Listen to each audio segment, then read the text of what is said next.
Hey, did you hear the one about Elon Musk being taken seriously by government workers? There's no punchline to that, but it's still a joke, and a new report out today backs all of that up.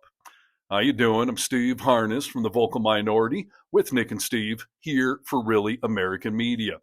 And if you really want to fight back, subscribe to this channel and help us reach 1 million followers. All right, so here's the latest. You may recall this tweet that Musk sent out back in February saying that, quote, consistent with President Donald Trump's instructions, all federal employees will shortly receive an email requesting to understand what they got done last week. Failure to respond will be taken as a resignation, end quote. And I'm sure those civil servants were excited to prove their worth to this unelected billionaire who is so out of touch with reality that he thinks this is a good look. I'm no fashion expert, I'm just saying. And just to stay on brand with the Trump administration, that email was immediately met with the usual confusion, contradictions, etc. And you would know that what Elon Musk did, this directive, was a good approach to it if everyone had gone along with it. But you saw all of these Trump cabinet appointees who instructed their bureaucracies not to respond. Department of Defense, Department of Homeland Security, the FBI, the State Department all said, don't worry, if you saw that email, don't say anything. So if it is going to save America, why don't the rest of the people that Donald Trump loves think that it's a good idea? And it also seems like Musk didn't even consider the fact that some government employees, they work on like sensitive or classified information that you literally cannot be talking about in some sort of big mass email. That's an argument for Elon Musk taking a breather before he sends an email like that to millions of people and say, oh, maybe folks who work on classified information can't respond to this right away. Or maybe a federal judge who's going to get this email Saturday night or whatever isn't going to be able to talk about privileged information that's going on in their courtrooms, for instance. But none of that stopped Carolyn Levitt, also known as Propaganda Barbie, from telling workers to, just go ahead. It took her less than 90 seconds to justify her job, so go do it.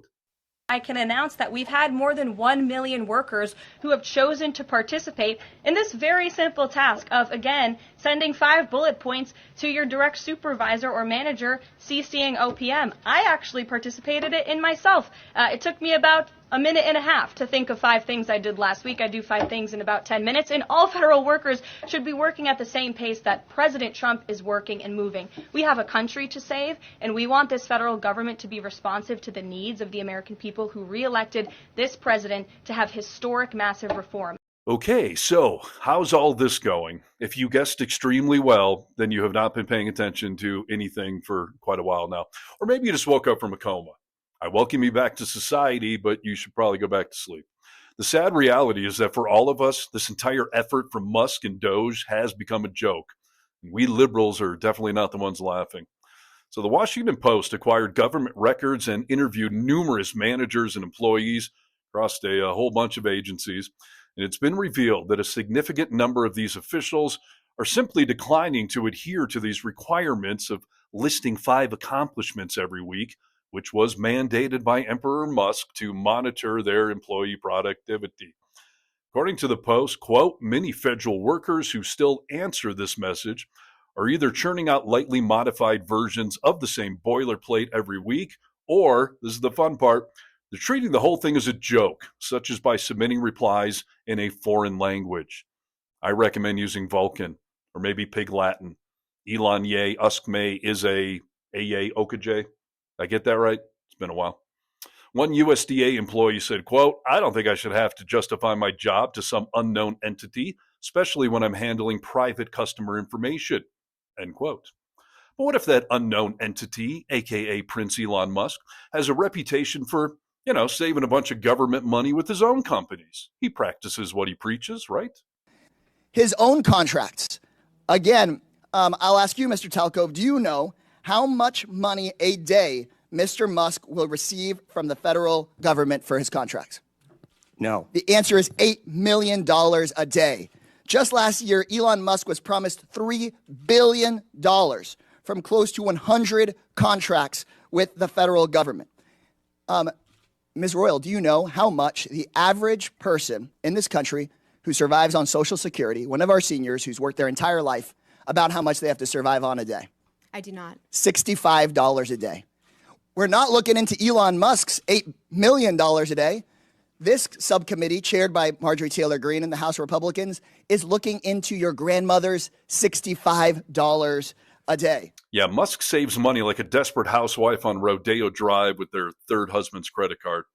So here's the deal. He initially promised the Doge would find $2 trillion in savings. Then in January, he dropped that wishful thinking down to $1 trillion. And as of a few weeks ago, that number is now down to $150 billion. Meanwhile, his man crush, King Trump, has wasted about $30 million playing golf so far, just in the last 3 months. And he wants to have a big boy military parade for his birthday. That's going to cost us all about $100 million. Not to mention these Doge cuts just to the Internal Revenue Service are estimated to cost America about $500 billion every year in lost tax revenue. But Musk does seem to be good at saving the average American from the burden of working every day, as Doge has now laid off over 200,000 federal employees and contractors, many of whom are mega voters, or at least they were. And I had the highest rating that you can get on a review, less than 21 days before I was terminated for my performance. You voted for Donald Trump. I did. Do you regret that vote? Yes, I do. So is this incompetence or something a little more evil going on? Musk's actions may be driven by greed rather than libertarian principles. Doge has cut funding for NASA, which could benefit SpaceX by taking over rocket launches, and for the Office of Vehicle Automation Safety, which has challenged Tesla's recalls and self-driving software. Democrats have identified a pattern in Doge targeting agencies that are regulating Musk himself. Notably, Doge hasn't touched any of SpaceX's lucrative military contracts worth about $6 billion. Maybe Musk is just doing all of this because he really likes to be made fun of. I'm so comfortable with all of that. I really enjoy everything you're doing with Doge, Elon. Well, they're saying I'm firing people with no cause. But I do have cause. It's cause I feel like it. Come on!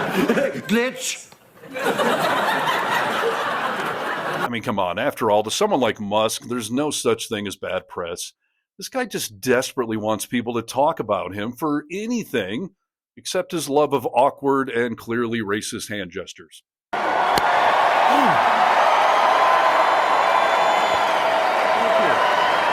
My heart goes out to you. Listen, seriously, stay focused, stay angry, and get vocal. If you're part of the 48.5% of America that voted blue in the last election, you are the resistance. You are the vocal minority. I'm Steve Harness from the Vocal Minority with Nick and Steve here for Really American Media.